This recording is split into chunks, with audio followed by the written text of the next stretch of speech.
In the 1950s, the U.S. government deployed thousands of soldiers into the Nevada desert without providing protective equipment or warnings. These troops were stationed in trenches situated just a few miles from nuclear bombs detonated during testing. After the explosions, they were instructed to stand and march toward Ground Zero. This mission, named Operation Desert Rock, went beyond a typical military drill. It was essentially an experimental trial involving the soldiers themselves. It invites serious ethical concerns about using servicemen as human subjects, the scale of affected lives, and why this episode remains largely hidden. In August 1945, the U.S. concluded World War II by dropping atomic bombs on Hiroshima and Nagasaki, resulting in over 100,000 deaths and briefly securing American nuclear supremacy. Nonetheless, this dominance did not last long. Soviet spies had infiltrated the Manhattan Project, with figures like Klaus Fuchs passing secret bomb information to the USSR, enabling the Soviets to create atomic weapons earlier than anticipated. By 1949, the Soviets had detonated their first atomic bomb, sparking the nuclear arms race and turning nuclear war into a looming reality that required preparation. Operation Desert Rock aimed to gather real information on soldier survival chances in nuclear warfare conditions. From 1951 to 1957, more than 18,000 troops took part in these tests, wearing only standard helmets without radiation suits or protective measures. Soldiers were transported to the Nevada test site, tasked with digging trenches near Ground Zero and enduring the blasts. Many witnessed blinding flashes, so intense that they saw their skeletons through closed eyelids. The explosions produced shockwaves, heat, and flying debris that physically impacted the soldiers. After the blasts, troops were often commanded to march straight into fallout zones in ways intended to build their confidence, unaware of the radiation hazards they had encountered. Operation Desert Rock reached a climax with particularly intense tests such as Operation Shot Hood in 1957. Part of Operation Plum Bomb, Shot Hood marked the largest above-ground nuclear test in U.S. history. The 74-kiloton blast, 5 times Hiroshima's bomb power, occurred only 2 miles away from 2,000 soldiers ordered to stay in trenches. The explosion scorched the desert surface, released extreme heat and powerful shockwaves, and coated soldiers with radioactive dust.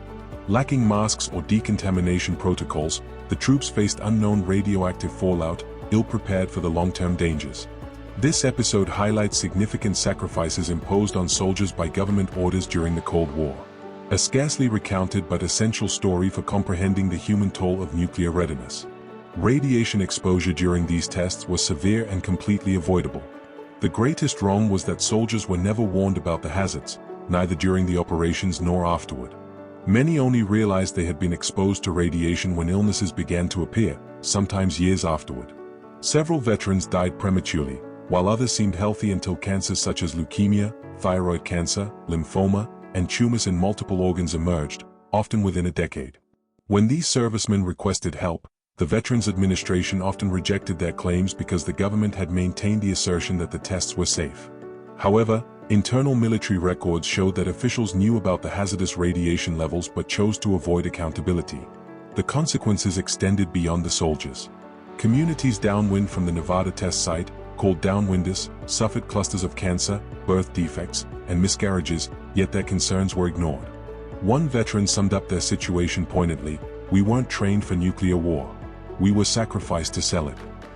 It wasn't until 1990, over 30 years later, that the U.S. government passed the Radiation Exposure Compensation Act, by which time many had already passed away. What makes this case even more disturbing is that the U.S. already understood radiation's lethal effects. In 1947, just 2 years after Hiroshima and Nagasaki, the U.S. created the Atomic Bomb Casualty Commission to study Japanese survivors. Yet, this was not a charitable mission. Survivors, many gravely injured, were informed they would receive no treatment, only monitoring. The purpose was to gather data on radiation's long-term effects on humans. After analyzing the horrific outcomes in Japan, the U.S. then repeated similar exposures on its own soldiers. Why? Because while data from Japan showed radiation's impact on civilians, the Pentagon wanted specific information about radiation's effects on troops, military gear, and battlefield morale. They didn't need to discover whether radiation was deadly, they already knew. Instead, they sought detailed knowledge to prepare for nuclear war, even at the expense of their own men. This represents a dark chapter in Cold War history, where lives were sacrificed to enhance military readiness. The military's central aim with Operation Desert Rock was to find out if soldiers could still operate effectively after a nuclear blast, proving that nuclear war could be survivable and even winnable. To answer this, they required realistic conditions, genuine nuclear explosions, real equipment, and human subjects. This was no accident but a calculated, cold decision. They assessed the risks and concluded that sacrificing troops was an acceptable price. They aimed to observe if soldiers would panic, freeze, or keep fighting, how blasts affected equipment like tanks, bunkers, and trenches, and how morale held up under extreme stress. They sought to determine the closest safe distance from a nuclear blast where soldiers could still function and to model a nuclear battlefield where troops would be deployed immediately after detonation. This revealed a harsh reality about their view of American soldiers as expendable assets, not individuals to be protected. Testing on live troops gave more accurate data than simulations but came with knowingly risking lives and health. That a nation would expose its own servicemen to nuclear radiation and then hide the truth under national security raises deep ethical questions. It prompts reflection on what other facts may remain concealed from the public and challenges the assumption that we are fully protected from government actions taken in the name of security. Operation Desert Rock stands as a stark reminder of secret sacrifices during the Cold War and demands awareness and accountability for such deeds. What are your thoughts on this disturbing episode of history? Thank you for joining Hidden Past.